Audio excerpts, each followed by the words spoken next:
पुरुषों को इन महिलाओं के साथ कभी नहीं बनाने चाहिए शारीरिक संबंध।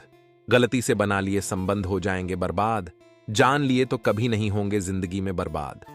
दोस्तों, शादी का फैसला जीवन का सबसे महत्वपूर्ण फैसला होता है। यह निर्णय दो लोगों की जिंदगी बदल देता है। सही साथी का चुनाव सबसे मुश्किल काम होता है।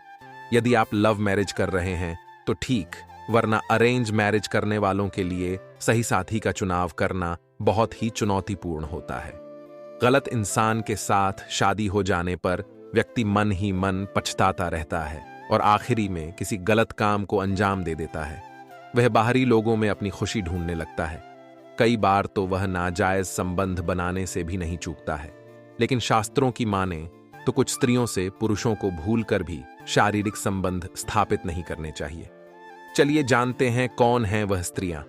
पहला, शास्त्रों की माने तो पुरुष को कभी भी एक अविवाहित स्त्री से संबंध नहीं बनाना चाहिए।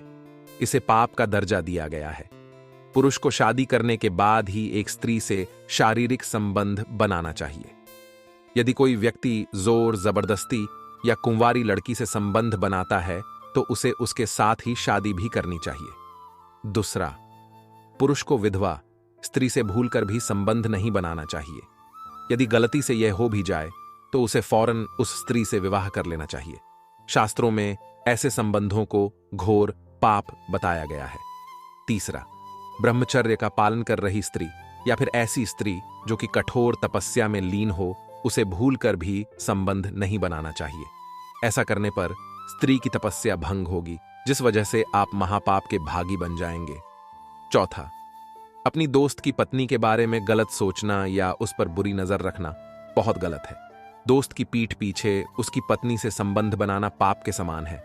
दोस्त की पत्नी को हमेशा इज्जत देनी चाहिए। पांचवा, दुश्मन की पत्नी को कभी भी अपने करीब नहीं लाना चाहिए। उसके साथ किसी भी प्रकार का संपर्क या फिर शारीरिक संबंध पाप के बराबर है। ऐसी स्त्री को अनदेखा कर देना चाहिए, नहीं तो आगे जाकर भारी नुकसान का सामना करना पड़ सकता है। छठवां, नशे में डूबी स्त्री से कभी भी संबंध स्थापित नहीं करना चाहिए। जिस स्त्री ने किसी कारण से अपने होश खो दिए हों, उसके साथ संबंध बनाने से बचें। नशे में फायदा उठाने वाला व्यक्ति महापापी कहलाता है।